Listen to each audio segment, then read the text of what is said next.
Friends, Bajaj finance के पहले quarter के नतीजे कल बाजार बंद होने में 8-10 मिनट का टाइम बाकी था, उस वक्त आए थे और वहां पर एनपीए का फिगर पिछले साल के मुकाबले 2 गुना के आसपास आने की वजह से आप यहां देख सकते हो फ्रेंड्स, चार्ट में अचानक एक बहुत बड़ी रेड कैंडल बन गई और बाद में वो तुरंत रिकवर भी कर गई। तो यहाँ पर रिकवर होने का मुझे एक ही रीज़न समझ में आता है कि बजाज फाइनेंस ने यहाँ पर जो इस बार एनपीए बढ़कर आया है वो पहले ही बता दिया था। और इसके अलावा फ्रेंड्स, यहाँ पर रिजल्ट के बाद जो मैनेजमेंट की एनपीए पर स्पष्टता निकल कर आई और इसके अलावा अगले आने वाले दिनों में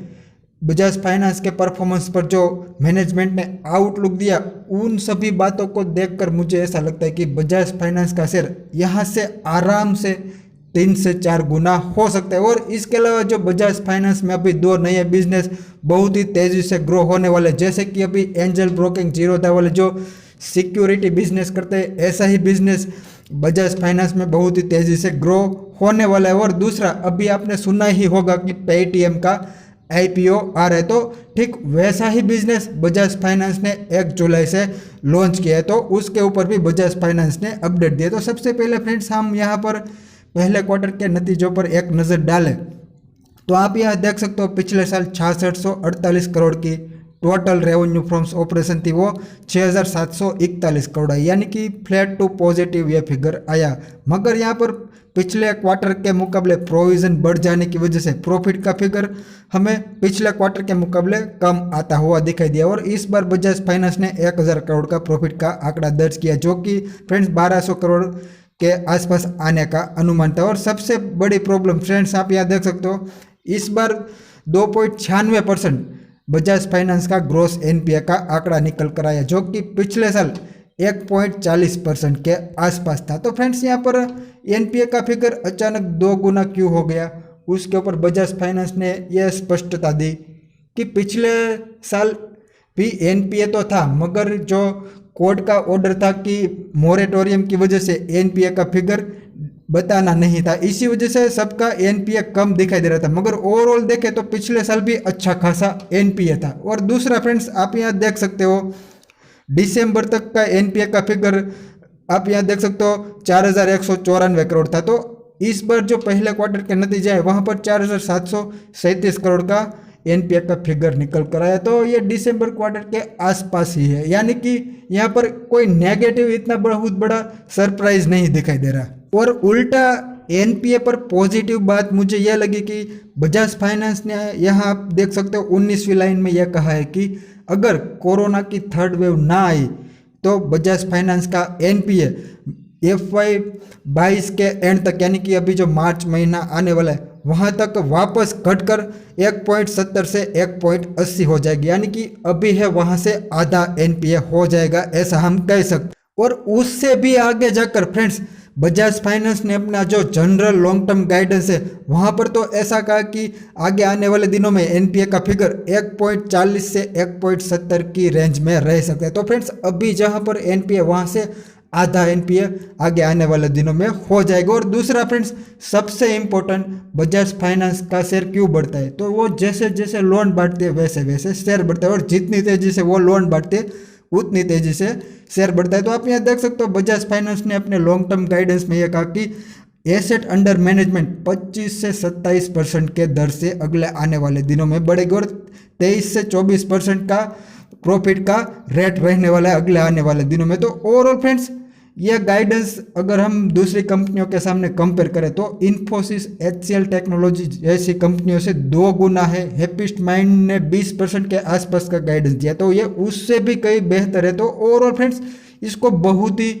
तेज ग्रोथ मानी जाती है। और फ्रेंड, किसी भी फाइनेंशियल कंपनी को लेने के लिए ये 2 ही चीज़ें हमको देखनी होती है, एक तो उसकी एसेट अंडर मैनेजमेंट कितनी तेज़ी से बढ़ने वाली है, और दूसरा एनपीए कंट्रोल में रहेगा या नहीं। तो यहाँ पर दोनों ही पॉइंट पर मैनेजमेंट ने बहुत ही ज़बरदस्त गाइडेंस दिया है। तो इसी वजह से फ्रेंड्स, मेरा ऐसा मानना है कि इस शेयर को मिस नहीं करना चाहिए, और अभी जिस भाव पर यह शेयर ट्रेड कर रहा है उसी के आसपास इसको बाय कर लेना चाहिए। क्योंकि फ्रेंड्स, आप यहाँ देख सकते हो इस बार FY21 तक इसकी एसेट अंडर मैनेजमेंट 1,52,000 करोड़ के आसपास थी, और ये 25 से 27% के ग्रोथ रेट से अगले आने वाले 4-5 साल तक ग्रो करती रहती है, तो यह लोन बुक इसकी यहाँ से 4 गुना हो जाएगी। तो इसी वजह से यहाँ पर शेयर में मुझे पैसे कमाने का बहुत ही बड़ा मौका भी दिखाई दे रहा है। और फ्रेंड, ये पैसे कहाँ कहाँ से कमाते हैं उसके बारे में अगर हम बात करें तो अभी बजाज फाइनेंस के 2 मेन रेवेन्यू सोर्स है, और उसमें पहला तो इसका मेन बिजनेस है, और दूसरा कि इसकी एक 100% होली ओन्ड सब्सिडरी कंपनी है जहां पर ये हाउसिंग लोन देती है, यानी कि सिक्योर लोन देने का काम करती है। तो फ्रेंड्स, इसका जो मेन बिजनेस है वहां पर बजाज फाइनेंस ने अभी 1,20,000 करोड़ रुपए के आसपास की अमाउंट लगाई हुई है, और वहां पर ये व्हीकल को फाइनेंस करते हैं, या फिर जो इलेक्ट्रिक प्रोडक्ट हो गए जैसे कि मोबाइल, टीवी, फ्रिज, इन सभी प्रोडक्ट को ये फाइनेंस करते हैं, और इसके अलावा पर्सनल लोन भी देते हैं। और बजाज हाउसिंग फाइनेंस है वहाँ पर ये सिक्योर लोन देते हैं, यानी कि प्रॉपर्टी अगेंस्ट लोन या फिर मॉर्गेज लोन हो गया। और इसके अलावा फ्रेंड्स, बजाज फाइनेंस में जो 2 नए बिजनेस है वो बहुत ही तेजी से अगले आने वाले दिनों में ग्रो कर सकते हैं। उसके बारे में अगर हम बात करें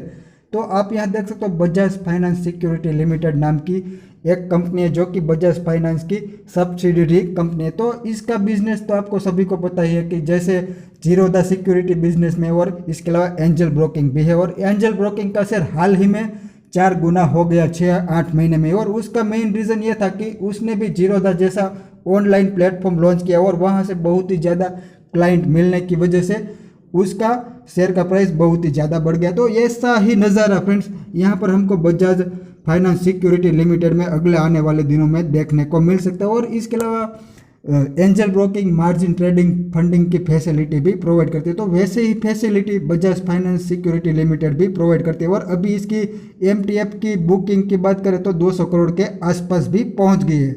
और फ्रेंड, बजाज फाइनेंस के दूसरे नए बिजनेस के बारे में अगर हम बात करें तो अभी हाल ही में 1 जुलाई को बजाज फाइनेंस ने वॉलेट नाम से एक बिजनेस लॉन्च किया, और मात्र 18 दिन में, यानी कि 18 जुलाई तक उसके 3,20,000 कस्टमर भी हो गए। और बजाज फाइनेंस का ऐसा मानना है कि अभी ये जो FY22 चल रहा है उसके अंत तक 5 मिलियन यानी कि 50 लाख से ज़्यादा उसके कस्टमर हो सकते हैं। और फ्रेंड्स, ये बिजनेस आपने अभी सुना ही होगा कि पेटीएम का IPO आ रहा है, तो उसी तरीके का बिजनेस हो, तो यहाँ पर भी अगले आने वाले 4-5 साल में बहुत ही बड़ी ग्रो करने की अपॉर्चुनिटी है। और फ्रेंड, इसके दोनों नए बिजनेस के बारे में ऐसा माना जा रहा है कि अगले आने वाले 4-5 साल में ये यहाँ से बहुत ही बड़े बिजनेस बन सकते हैं। और जैसे अभी एंजल ब्रोकिंग लिस्टेड कंपनी बन गई है, तो इसका सिक्योरिटी बिजनेस भी भविष्य में शायद लिस्टेड बन सकता है। और अभी जो पेटीएम अपना IPO लाने जा रहे हैं, तो वैसे भी यहाँ पर वॉलेट बिजनेस का भी ऐसा कुछ सीन हमको अगले आने वाले दिनों में देखने को शायद मिल भी सकते हैं। तो फ्रेंड्स, यहाँ पर जो अगले आने वाले दिनों में बड़ी बड़ी स्टोरी क्रिएट होने वाले, इन सभी बातों को अगर हम ध्यान में रखें तो इस शेयर को यहाँ से बाय करना बनता है, और यहाँ से बहुत ही बड़े रिटर्न मिलने की उम्मीद भी है। और मुझे तो पर्सनली ऐसा लगता है कि बजाज फाइनेंस की जो यहाँ पर उसने आउटलुक दिया है वैसी ही ग्रोथ रेट रही तो बजाज फाइनेंस का मेन बिजनेस ही इस शेयर को 4-5 गुना कर सकता है लॉन्ग टर्म में। तो ओवरऑल फ्रेंड्स, इसी वजह से मेरा ऐसा मानना है कि अगर किसी भी इन्वेस्टर को इस शेयर को बाय करना है तो डेफिनेटली करंट प्राइस पर भी इसको बाय कर सकता है।